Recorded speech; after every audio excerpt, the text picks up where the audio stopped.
to Conquering Mount Scrapmore with Brenda. I'm Brenda, and today I'm here with Dorothy from Trapunto. Trapunto is the cutest, best quilt store I've seen in Edmonton, Alberta. And when I first walked into the store just after she opened up, I thought, ooh, I found my new best friend with really amazing taste in fabric. So I thought, well, we are definitely going to be introducing Dorothy to you today. Dorothy, you got anything to say to the viewers? Well, I just want to say, it's a bright, sunny day finally in Edmonton, although I would like just a tiny bit more rain. Yeah, I guess. Yeah, a little bit more Yeah. rain would be okay. Yeah. Yesterday I found it really humid. I don't know if it was just me or the house or outside, but it was like warm and too humid for me, but that's okay. That's okay. We're It's just used, Alberta, we're, Canada. What can I say? we're just used to the dry heat in the summer, I guess. Yeah. The so I want people to get to know you and my viewers to get to know you. Like, so how long have you been quilting? So I've been quilting since my teens. So the best I can say is it's been over 45 years. And I was one of those people that started making doll clothes for my dolls and Yes. Barbie clothes and discovered that that's actually harder than making real clothes. So by the time I got into home economics in school, I already knew how to sew. Um, I didn't quilt then, but I started quilting in my teens because I would be taken around to the Women's Institute houses in the summer because Yeah. my mom was a member. And I would see all these gorgeous quilts being done. And I thought, ooh, that's nice use of fabric. And you get to use a lot of fabric when you're doing that. So then I Yeah. started designing my own quilts. And I must admit, the first one was sewn like 5/8 inch seams Yeah. because that's what we did. And it My was first quilt is nothing. Yeah, it's kind of like, after oh that, God. someone said, you're just wasting fabric. So Yeah. after that, I'd go to the cash and carry and I'd pick up all kinds of stuff and just start making blankets for everything. It's funny too. I started out making like I started actually quilting, hand quilting before I actually pieced quilt block. But then my mom bought me a couple of years later, she bought me the Barbie patterns from McCall. Right. And Yeah. Barbie was a clothes horse. My Barbie was, and I hand stitched everything, right? So Yeah. and yeah, those little armholes and the little neckline, yeah, It's hard work doing small things. yeah. I But think it's that's fun. why, maybe that's why we gravitate towards scrap quilts because they're small pieces. I Yeah, don't know. maybe. I mean, yeah, that could be. That's probably why we're doing this. Yeah. But yeah, it's yeah, it's been quite a lovely journey though, hasn't it? Yeah. And I had a career outside of this, so that would be my relaxation um, in order to sew. And I would try to sew every evening if possible, if I wasn't gardening, just to keep into it. And I find even now with being in the store full time and sewing during the day, I still like to do something at night.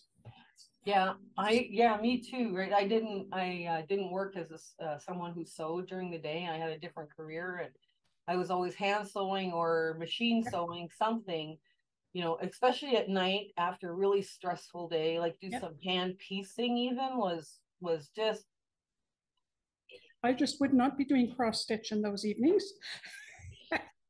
yeah, because you can prove you can. What is it that meme that here's a picture of my cross stitch. I can prove now that I can stab something 10,000 times. Yeah, I kind of wonder about that. So, what sparks your creative quilting adventure? Like, is it a designer? Is it being the friends you hang out with? Was it your mother or your grandma? Like, who?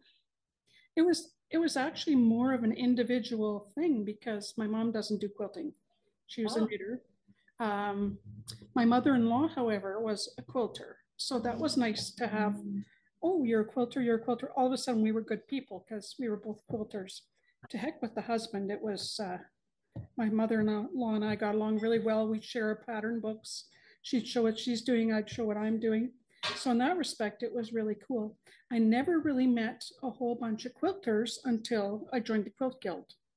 yes. Until then, they were around and I saw them at the fabric stores, but I didn't really have a group Yeah, it's hard to develop a group outside of a guild. Yes, Yep. I agree very, very much. Yeah. I know all the students I ended up with are word of mouth, right? You Yes. teach them Yep. for a while and okay, now here you go, Yep. and, go have fun, right? It's just, Yeah.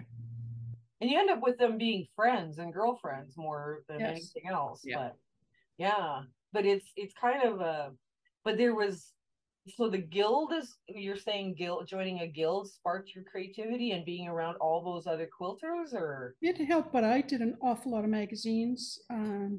And then, of course, when YouTube finally came out, I did that. But I would also go to quilt stores to learn a few things. I'd take a few classes, I'd see demos, because if you're going on a shop hop, oftentimes they would have little demonstrations as you were going around. Yeah. And so I ended up having a favorite designer, and she did applique. Well, it was Ginny Beyer, actually. Oh So she did yes. applique Oh and piecing and foundation paper piecing and just a variety of colors and diamonds. So I just looked at that and said, wow, wow. yeah. So, But her palette, Jenny Meyer's palette, is so rich, and yes. it's just, Yep. has lovely nuances, and she goes usually with a darker tone border. It's just, Yep. her stuff is gorgeous, And just she's just gorgeous. genuinely a nice person as well. So, Yes. um, and so she showed me how to do hand piecing as well. I do like hand piecing. I just don't have time all the time to do that. But I Yeah. just like things and I like learning new things. So got to learn applique 100 different ways. I now design quilts for people. They come by and they say, oh, I've got this fabric. What can I do? So if they're really beginner, they get 9 patches, disappearing 9 patches. And if they're a little bit better, they bring a pattern and we work it out. We figure out Oh, how to do cool. that. Yeah, very cool. Yeah. Okay. So you opened a quilt store after all of this. As your quilting journey developed, you opened a quilt store. And what or why did you open the quilt store? And it's called Trapunto, by the way, everybody. So Yes. Um, well, I finally got a long arm machine after going through the domestic, doing quilts that way. And then I had to sit down. And then I discovered I did like long arming, and that was in my house. And so people would come over. And then I just started getting a lot of fabric to the point where it's like, maybe I should open a store. And when I started thinking about that, Central Sewing here stopped selling fabric and they only went to selling machines and notions. yeah. And then Quilter's Dream Johnson's, they're also really good here in town. They do a lot of batiks. I like batiks, but we try not to do too many batiks because they do, but they also sell machines and also do quilting.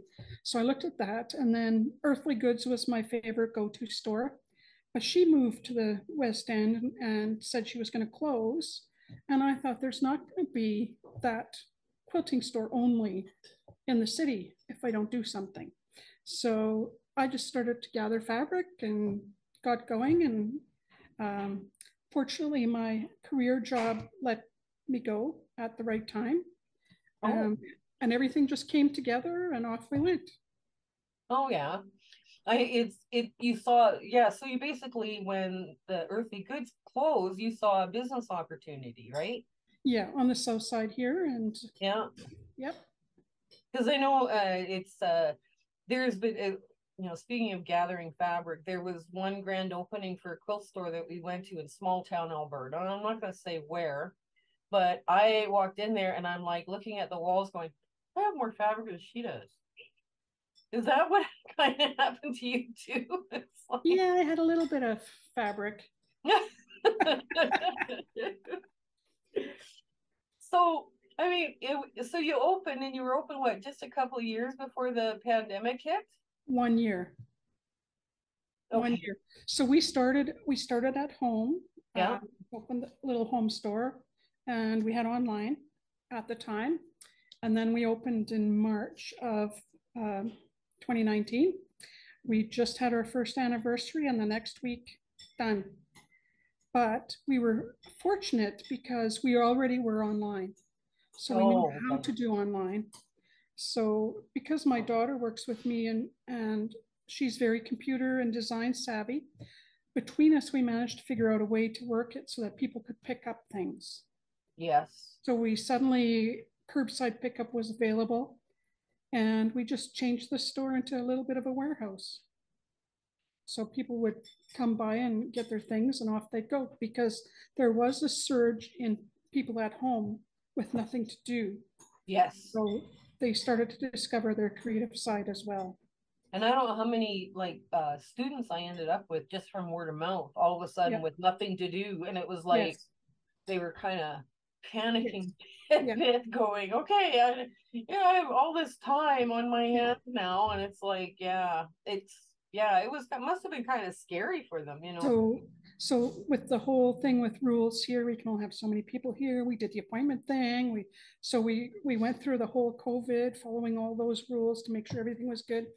But one thing we had never done, because we were closed for so long, was we never did plastic around the till. We just couldn't do it because our sales area is so big Yeah, that we couldn't afford all that plastic. So we just didn't. So we did a lot of curbside. We still do curbside for those yeah. that want, because it's just a good idea. Yeah, well, and you know, some people too, I mean, they have reduced immune systems now too because Yeah. of not being around people for so long, right? Yeah. You know? Yeah, and you know, the customers that, you know, need a little bit more help, you know. I know there was a lot of quilt stores that just about went under because they couldn't get up online and up and Yeah. running with their online presence and Yeah. And our other thing was too, is because we were so new, we really couldn't get any grants or anything because you had to show your revenue dropped. Well, you can't show that if you were only in business for a year. yeah, So it's like we exactly. had to make it work.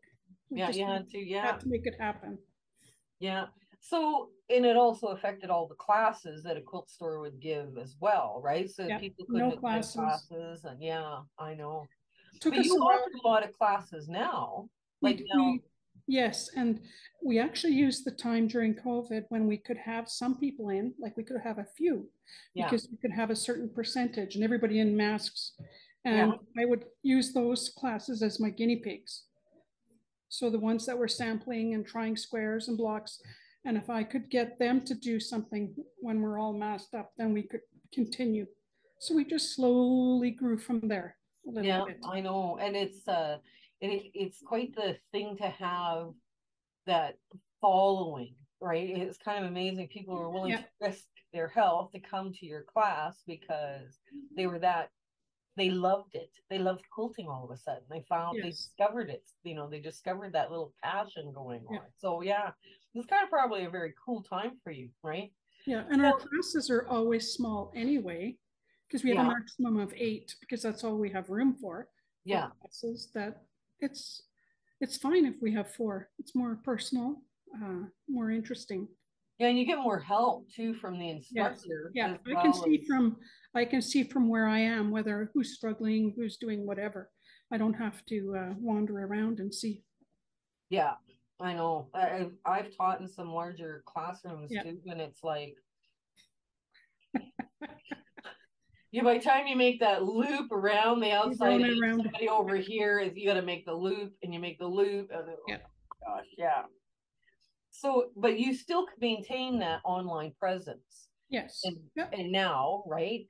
And are you finding that gets is busier now with your online Um, presence, your online It's store? it's good in some instances, but generally it's steady. So it's, you know, and really online, it's more people from Ontario, BC, Manitoba looking for something in particular, Right? and Yeah. Quebec as well. So we basically sell all over the place, but they're always looking for something just so, because people still want to see it in person. They want to feel it. Yes. They want to check the color and quality before they go ahead and order a whole bunch. So Yeah, that's kind of important. My husband yeah, bought something from a online presence and it came and it was yeah, it was yeah, yeah. you know. Sometimes the pictures are better than the actual fabric. So Yeah, you know, the fabric, I mean, some yeah, of it was fine, some of it, yeah, no, it was like, oh yeah, dear. And I mean, he was trying to surprise me, be nice, and you know, and all this stuff. And I told him, I said, next time you want to spend money on cotton fabric, go. go to a quilt store in the local area here, right? Because I'm all about, buy local, don't buy, Yeah. Because if you don't buy during the pandemic, especially if you're not supporting the quilt stores that are in your area, they ain't going to be there when you're done, when this is all done. So, Definitely. I mean, can you tell us now? We know there's a store, and you get to know your customers, and after a while, you see the redhead coming, and you go, let's hide all the black, that kind of thing. Because I think I stripped you out a good chunk of all your blacks the last time I was in there. Yeah, And we've got some more. oh, you did? Oh, oh, good. Oh, good. Yeah, it didn't take long to, you're like, you bought how much? Yeah. So, do you have a happy story to tell about the or was something that happened I have that one was that's happy? kind of both happy and sad. Oh, So we had three people come in because we also do commission quilts yes. and we do repairs. So we had one group come in before Christmas one last year, probably in 2021, and they wanted to make something for a lady who was confined to a wheelchair, and she didn't have MS. She had something similar where she was unable to move. So they wanted to make something, and they wanted to be a memory quilt.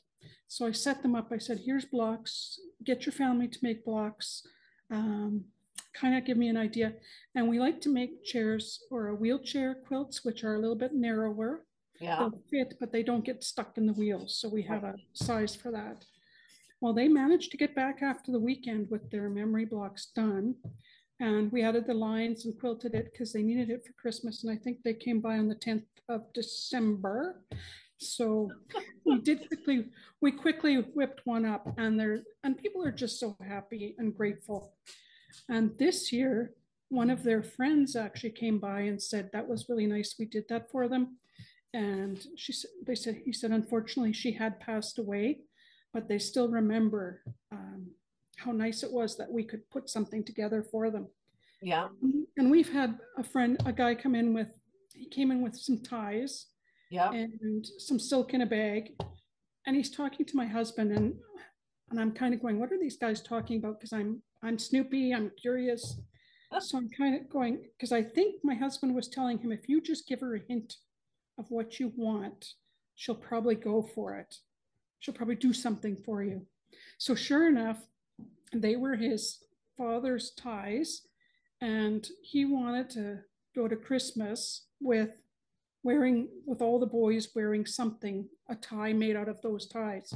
So we created 3 pieces for them, stitched them all up, quilted them so they could walk in and surprise mom wearing dad's ties with some other silk. So they had a good time too. Oh, wow. But we often have that. And I do laugh. One lady came in and she had some squares on her quilt that needed repair. So we said, okie doke. And I discovered that she really liked dogs. She was a dog person. Well, I'm not a dog person, I'm a cat person.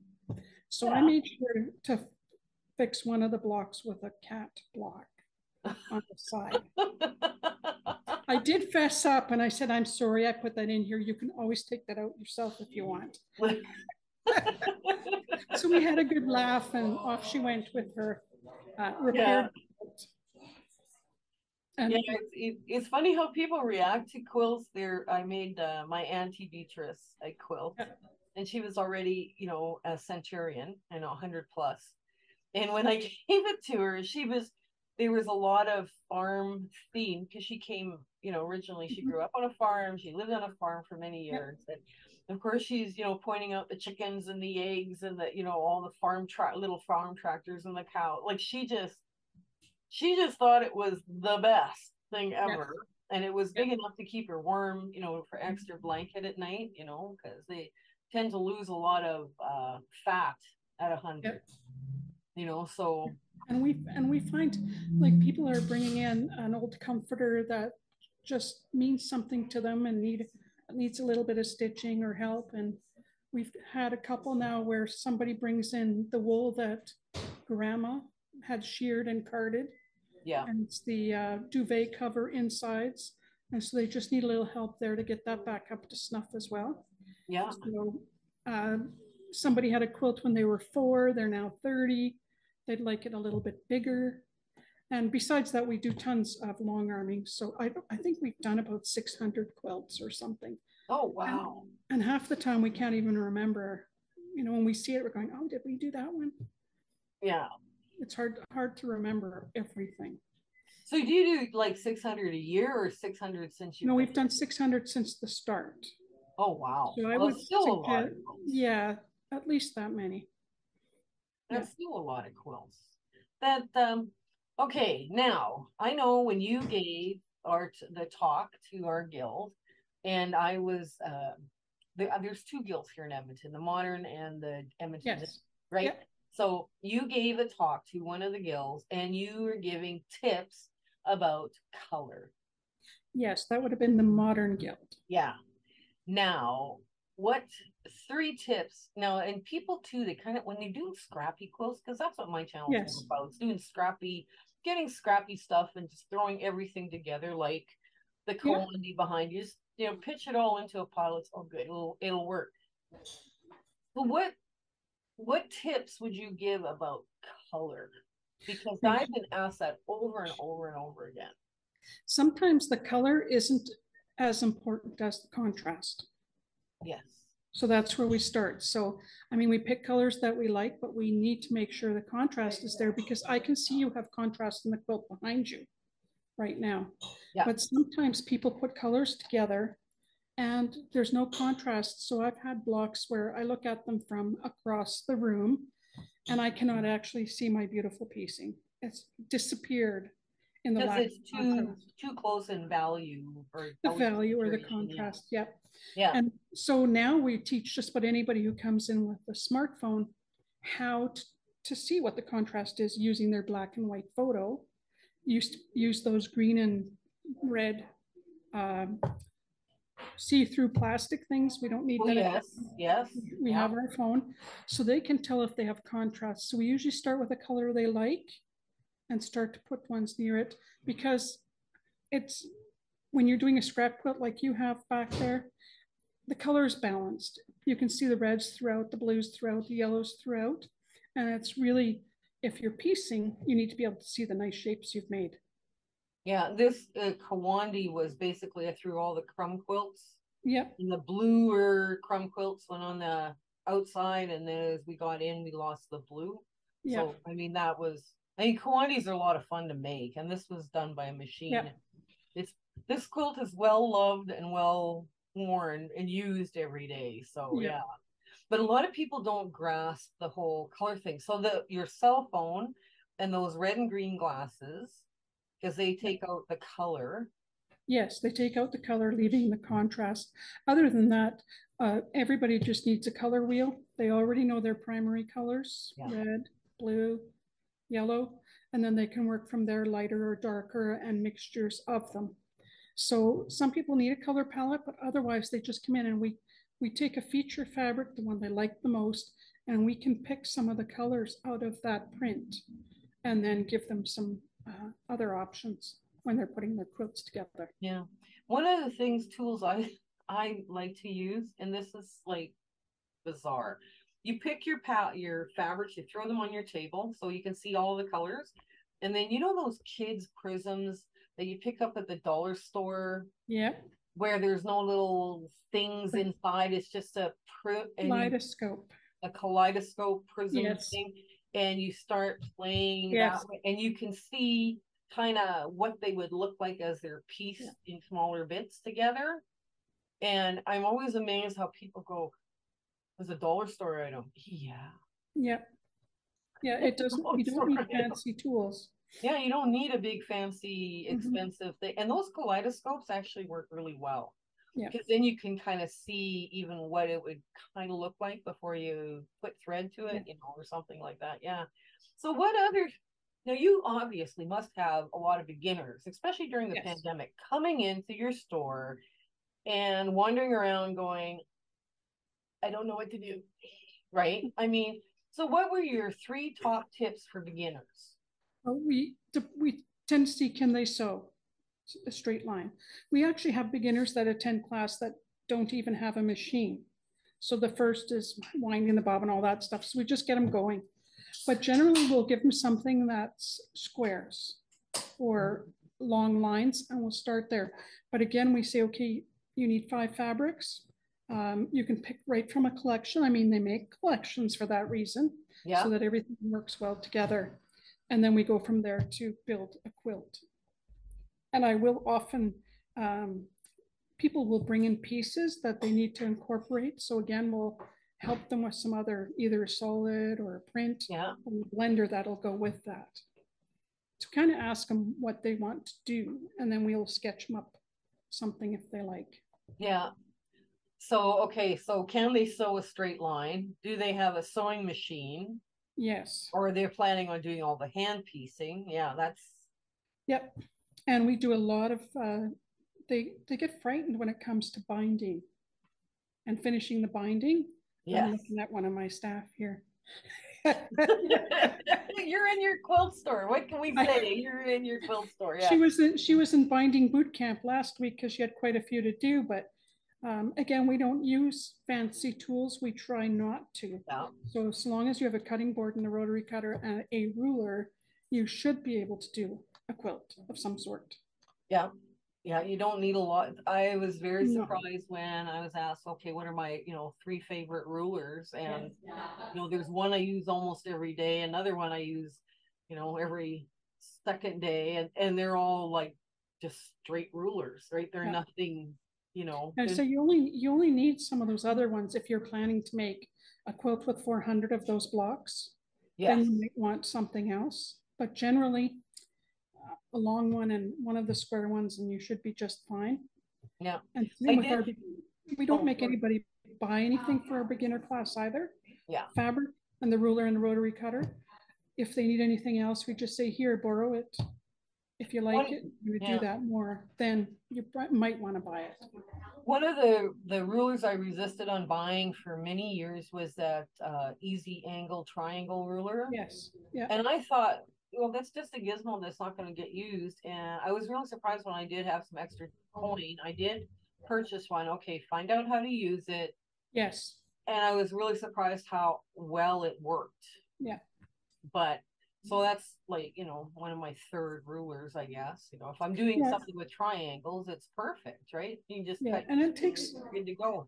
It takes people quite a lot of time to get to that stage where a square thing isn't necessary, because we can cut triangles with the squares as well, until they actually need something special. And very few people would do a 60-degree quilt, for example.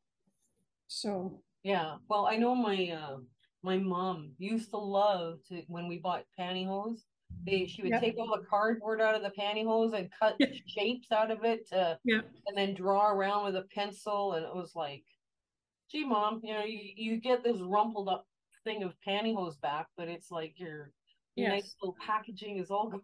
It's like, because you're just looking for, you use cereal boxes or whatever, right? I mean, just because that's what they worked with, right? So having the luxury of a ruler and a rotary cutter.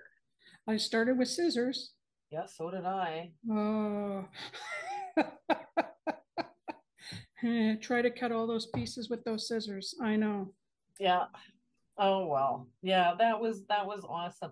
So I'm going to add a question in. What advice would you give when somebody walks into a quilt store? What advice would you give? Like, what's I guess, how some people, when they go into a quilt store, they have no idea what to do, right? Or what they're needing or whatever they're just wandering about. And then other people are very specific, like what they need and what they want. What things, because you're a quilt store owner, what kind of customer, I guess, questions would, like somebody who's never been in a quilt store, what are you hoping they ask? Or what do you? Well, we ask them, are they looking for anything in specific? Yes. And then from there, we can figure out, are they really basic beginners? And I would actually start them with a placemat or a table runner. Yes. Because that'll give them enough of a hint whether they like it or not. I often get a little bit worried when someone has never made a quilt before and they decide they're going to make a king size quilt all by themselves. And when they say they need to buy the backing, I'm going, how about if you come back for the backing when you're ready for it? Because I just know this fabric's going to sit probably. So we try to start them a little small, or if they have a pattern in mind, we help them to figure out the pattern. And they're always welcome to come back and say, I don't get what Yeah. what they're asking me to do here. And we can help them with that as well. And Yeah. say, you got to cut these, put these together. So we spend a fair bit of time on how to do things. Yeah, and that's something you're getting from a quilt store Yes. versus a fabric store. A fabric store, they are too busy. Their staff No. do not have time for this. And they might not know anything about quilting either. Yes, and we even calculate how much you need. We have a little calculator. It's available on your phone too if you want. If you need to make X number of blocks or whatever size, we can help you with how much you need and do that. And we will gladly do that for people. I know if you go to fabric stores, they're saying, they look at you and say, just tell me what you want. How much do you want? I'm going, well, I'm not sure. Yeah, it's like, yeah, I mean, they'll hand you a Walmart bundle of 5 fat quarters and say they want a queen size quilt, and it's like, yeah.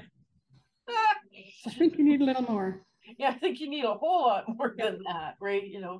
And we can also tell them, Brenda, if they're buying something and they're not sure how much they need, you can get more of that later, because some fabrics are a constant. Yes.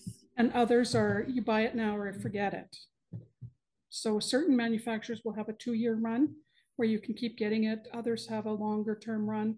Others, if you didn't get it now, it's not coming back. Yeah. Well, and this is why so many people like solids, right?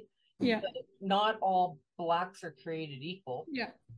But even with the prints, some we can get more of, some not.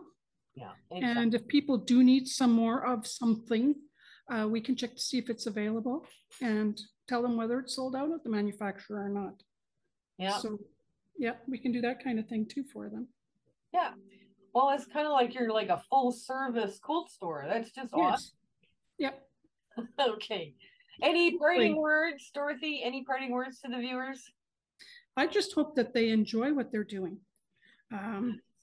We often have to take stitches out, and we try not to get too upset about that because it's bound to happen. Even when we're quilting, we have to sometimes take stitches out. During my videos, if I make a mistake, I show how I stitch it out and correct it, because otherwise a beginner is stuck. They don't know how to correct it. And we know how to hide seams that aren't quite a 1/4 inch and blocks that weren't quite cut right. So yeah, so we're very good at hiding those things because we've made those mistakes ourselves. Yes, and easing in blocks that are all supposed to be the same size. Absolutely. Yeah. Yes. Been there, done that too. Okay. Anyways, Dorothy, thank you so much for giving me the opportunity to chat with you. I've had a very enjoyable little interview here with you, and I hope people go to their local quilt store and go see what's online. And I'm going to put your online presence in our show notes below. So if anybody wants to, come shop at Dorothy's store, quilt store, that would be perfect too, right? So yeah, it's entirely up to them. I've got no problem if they keep their local places in mind and shop there. Okay. Because they'll get to know so many more people. Yes, well, exactly, right? I mean, like I say, if you don't support your local quilt store, it's not going to be there at some point, right? So. Yep, absolutely. And I think we've seen that with a few of the shops here. So we don't want to see that happen with us, that's for sure. That's right. Okay, Dorothy, it was great talking to you. Thank you. I hope you have an awesome month ahead. Okay, talk to you later. All right. Bye now. Bye, everyone. Hope you have a great week. Bye. My husband and I would love to thank you for all of the amazing people that we have met along this crazy YouTube adventure that we've been having. We do free speaking engagements too, so if you're part of a guild and they're looking for you know, people to talk and, you know, and chat with, you know, in their monthly meetings. Tell them that I'm doing free ones just to help the guilds out, because it's been a tough time for the guilds as well. You know, share, like, and subscribe with your friends. You know, make sure that they're, you know, they get the word out on us. That's, I mean, that's the best way you can do to help us out. So until we meet again, I want to thank you. Okay, goodbye.